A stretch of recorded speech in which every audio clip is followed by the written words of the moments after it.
Haleluya. Selamat pagi buat kita semua orang-orang Kristus Tuhan. Mari kita satu dalam doa sebelum kita mendengarkan kebenaran firman Tuhan pada pagi hari ini. Bapa kami yang ada dalam sorga, kami sembah di dalam nama Tuhan Yesus Kristus. Kami ucap syukur, berterima kasih Bapa buat penyertaan-Mu, bahkan buat pemeliharaanmu sepanjang malam hingga pagi hari ini. Kami ada di semua karena Engkau. Segala ucapan syukur, segala hormat kemuliaan kami kembalikan hanya kepada Engkau Bapa. Urapi kami semua, baik yang mendengar bahkan hamba-Mu sendiri. Kiranya urapan kuasa Roh Kudus yang menjadi bagian kehidupan kami. Di dalam nama Tuhan Yesus Kristus. Haleluya. Amin. Selamat pagi, puji Tuhan. Tuhan Yesus begitu baik buat kita semua. Pagi hari ini, renungan kita pagi hari ini terdapat di Galatia pasal yang kelima ayat yang ke-24. Galatia pasal yang kelima ayat 24 dikatakan di situ, barang siapa menjadi milik Kristus, ia telah menyalibkan daging dengan segala hawa nafsu dan keinginannya. Saya ulangi lagi, dikatakan di situ, barang siapa menjadi milik Kristus, ia telah menyalibkan daging dengan segala hawa nafsu dan keinginannya. Di sini kita diingatkan, ditekankan sebagai anak-anak Tuhan, pengikut Kristus, yang dikatakan siapa yang sudah menjadi milik Kristus. Dan di sini diingatkan, Rasul Paulus mengingatkan kepada jemaat di Galatia, kepada orang-orang di Galatia, pengikut Kristus, bahkan sampai sekarang pun ini masih relevan buat kita. Diingatkan bahwa siapapun yang sudah menjadi milik Kristus, yang sudah ditebus, yang menjadi percaya, yang hidup di dalam Kristus, yang percaya Kristus, dikatakan ia harus telah menyalibkan daging dan dengan segala hawa nafsu dan keinginan. Di sini kita diingatkan bahwa kadang-kala kehidupan kita, mungkin kita sudah mengaku kita mengikut Kristus, kita sudah menjadi milik Kristus, tetapi kadang-kala kedagingan dan segala nafsu, hawa nafsu dan segala keinginannya kadang-kala masih susah untuk kita lepaskan, masih susah untuk dilepaskan, masih susah untuk ditinggalkan. Dan kadang-kala sudah lama ikut Tuhan, berbicara, ikut Tuhan, beribadah, tetapi masih nyaman hidup dalam kedagingan, masih nyaman hidup dengan hawa nafsu, masih nyaman hidup dengan melakukan keinginan-keinginannya sendiri. Berbicara keinginan daging, hawa nafsu dan keinginannya, ini berbicara hal yang harus kita tinggalkan. Karena ketika kita berbicara, kita harus menjadi milik Kristus. Yang pertama kita diingatkan bahwa kita harus memiliki keteladanan Yesus.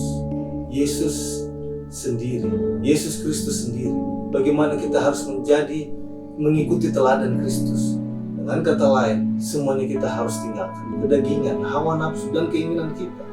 Dan kita sudah melihat bagaimana contoh teladan Kristus dia sudah memberikan kepada kita.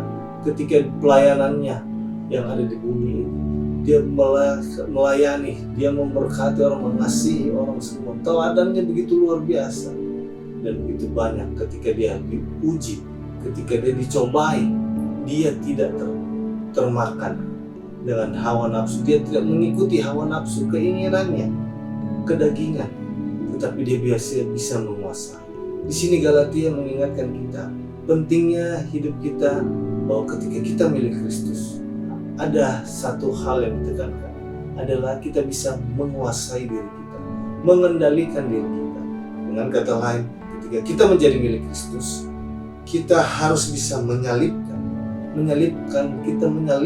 keinginan kita, kedagingan kita, hawa nafsu kita, yang kadang-kala membuat kita tidak berkenan di hadapan Tuhan.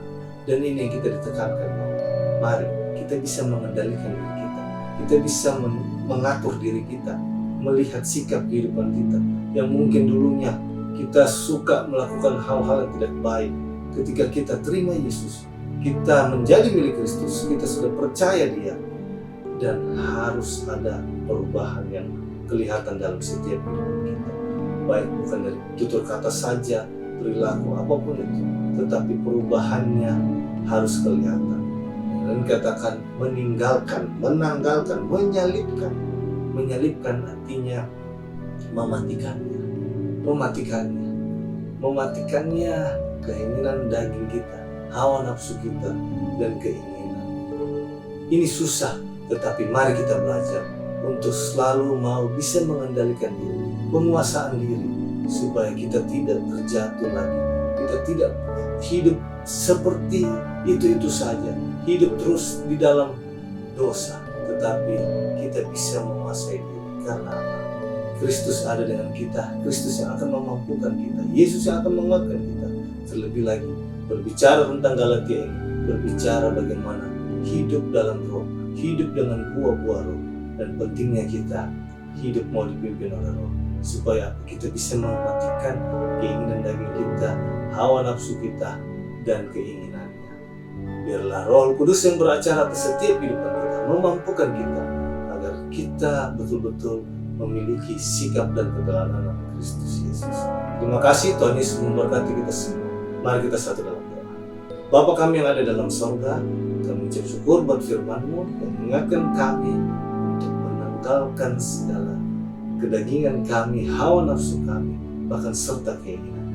Allah Roh Kudus, pegang tangan kami, tuntun langkah kami, agar hidup kami selalu hidup yang memuliakan nama-Mu, hidup yang memuliakan nama Yesus, dan nama-Mu saja yang kami tinggikan.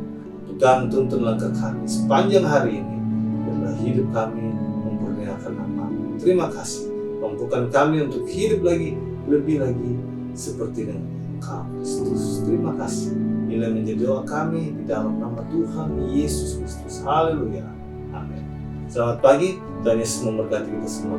Haleluya.